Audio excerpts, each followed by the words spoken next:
Bismillah, salam alaikum. Mes chers élèves, on va voir dans cette vidéo un exercice comportant les ondes et la physique nucléaire de l'examen national 2015, session normale pour la branche PC.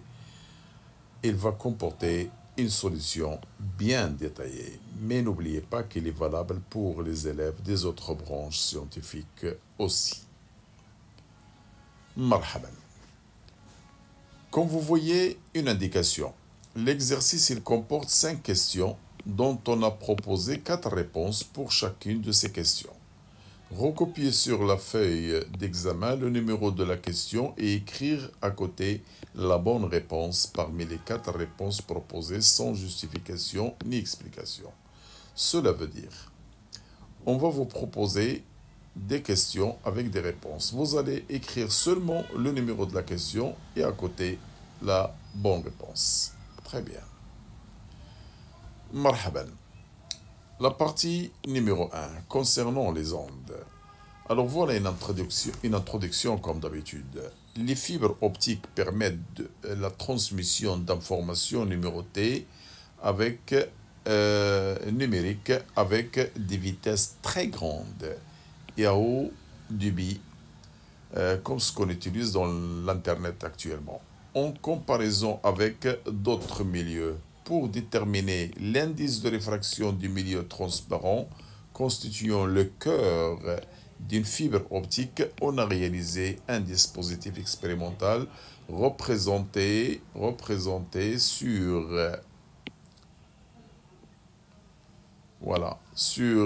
la figure 1, voilà la figure 1, où les récepteurs R1 et R2, ils permettent de transformer l'onde lumineuse monochromatique issue de la source laser en tension électrique qu'on affiche sur l'écran d'un oscilloscope comme l'indique la figure numéro 2. Il faut comprendre le texte. On va envoyer une lumière de laser. Lorsqu'il tape sur un récepteur R1, le R1, alors il est branché à un oscilloscope comme R2, ils vont transformer la lumière monochromatique en signal, comme vous voyez. Donc voilà le signal reçu par R1. Et voilà le signal reçu par R2. Et lorsqu'on parle de l'oscilloscope, n'oubliez pas que toujours l'axe qu'on vous donne dans l'étude horizontale, c'est un axe de temps. Pour cela, on vous a donné la sensibilité horizontale, qui veut dire 0,2 microsecondes par division. Ça veut dire un temps par division. Donc toujours l'axe horizontal, c'est un axe de temps. Alors on vous a donné aussi la célérité de propagation de lumière dans le vide, la constante de Planck, la première question. Le retard temporel enregistré entre R1 et R2 et donc vous avez 4 réponses, vous devez choisir la meilleure ou bien la bonne réponse. Alors regardez le schéma.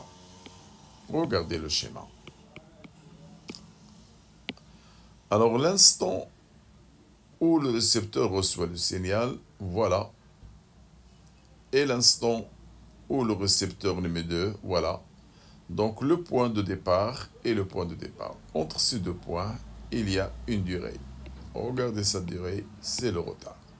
Alors il y a combien de divisions? 1, 2, 3, 4, 5. Alors regardez. Le retard temporel entre R1 et R2 qu'on va symboliser partout. Alors d'après la figure numéro 2, on a 5 divisions entre les fronts des oscillogrammes. Alors le taux, c'est le nombre de divisions multiplié par la sensibilité horizontale. Et la sensibilité, c'est 0,2. Comme ça, je divise, supprime, simplifie les divisions. J'aurai 5 multiplié par 0,2 et n'oubliez pas l'unité microseconde. Voilà la bonne réponse. Donc, je vais effacer. Donc, vous avez 1 millimicroseconde là-bas. Voilà. Non pas millisecondes. Alors, vous pouvez, si vous voulez, mettre pause pour lire le texte. Essayez de le faire vous-même, tout d'abord.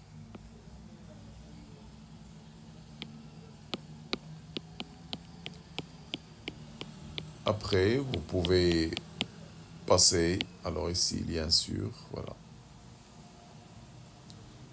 Après, vous pouvez passer voir la suite.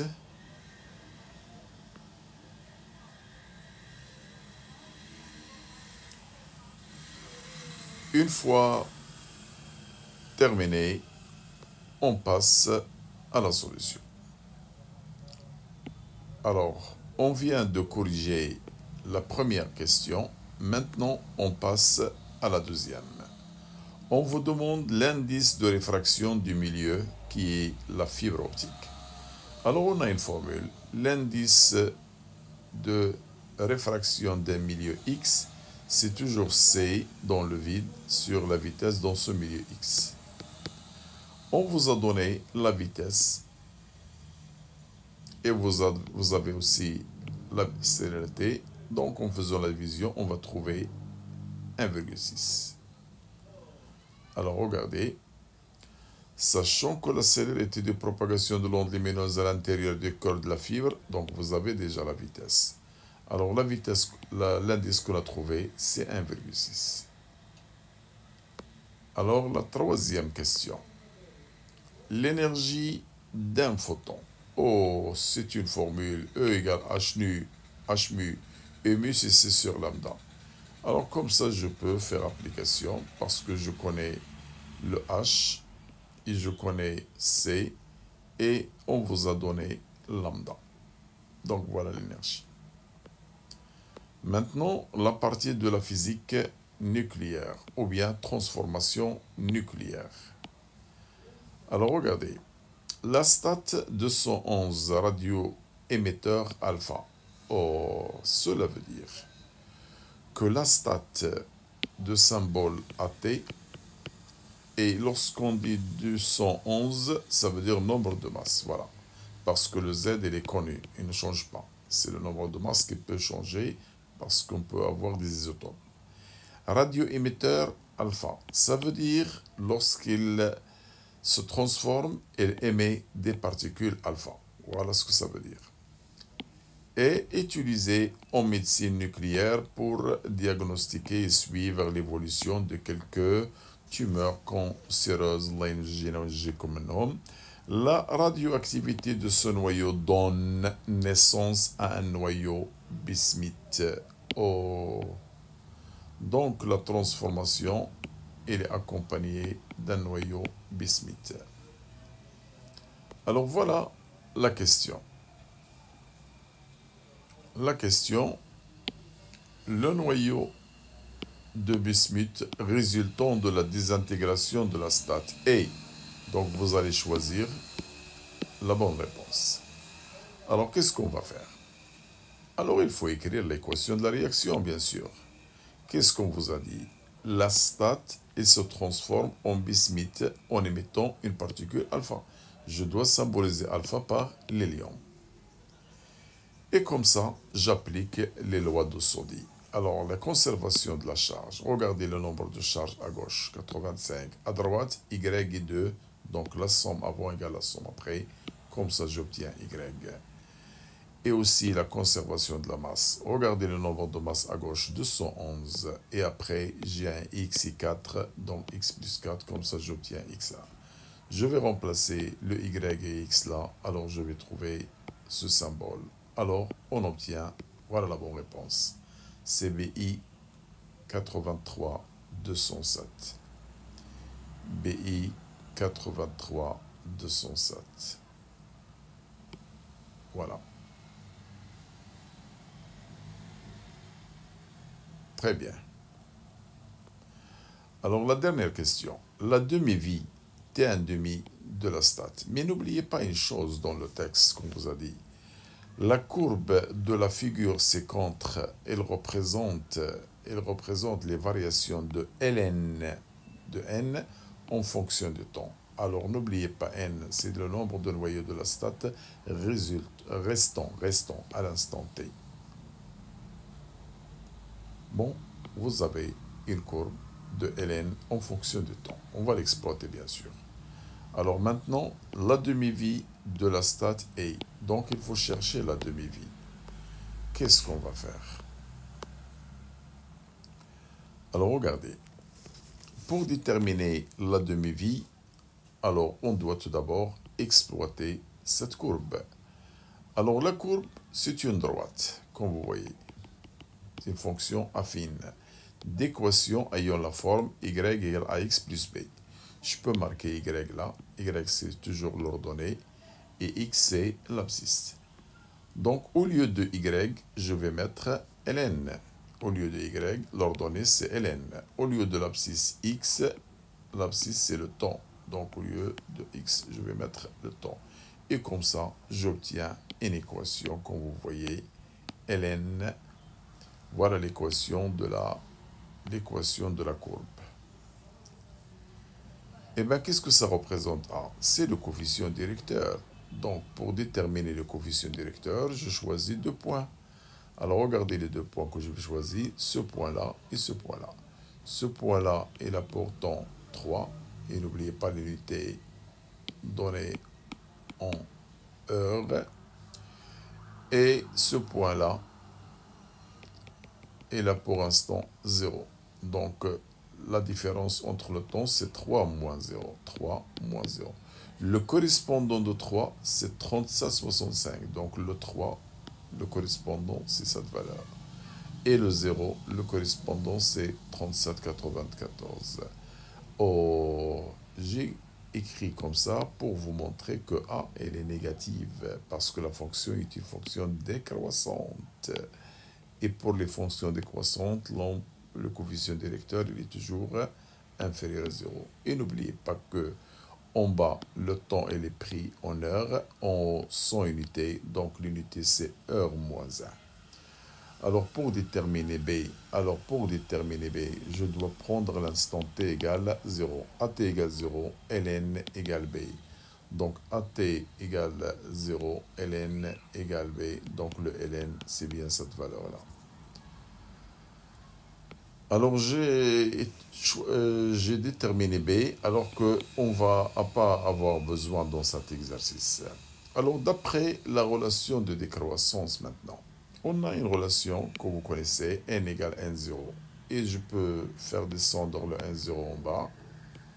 Et j'introduis le logarithme népérien, comme ça je peux faire descendre ce qui est en haut de l'exponentielle. Et ln de n moins n0, c'est ln de n moins ln de 0, sachant que ln de a sur b, c'est ln de a moins ln de b. C'est une propriété mathématique. Bon, je fais passer le moins ln0 de l'autre côté, j'obtiens ln égale moins lambda t plus n0. Oh, c'est une deuxième équation.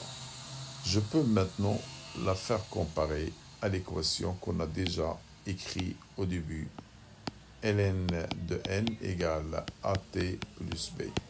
Alors, je vais maintenant faire une comparaison des deux relations. La relation 2 avec la relation 1 que je viens de marquer là. Voilà. Pour que ln soit égal à ln, et si j'ai, comme vous voyez, un temps t, alors si j'ai un temps, cela veut dire que le coefficient ici doit être égal à ça, égal à a, voilà. Et comme ça, je peux déduire que a égale, que lambda égale moins. Alors cela veut dire que lambda égale moins. Et bien 1, on l'a déjà trouvé, c'est le coefficient directeur. Là, voilà.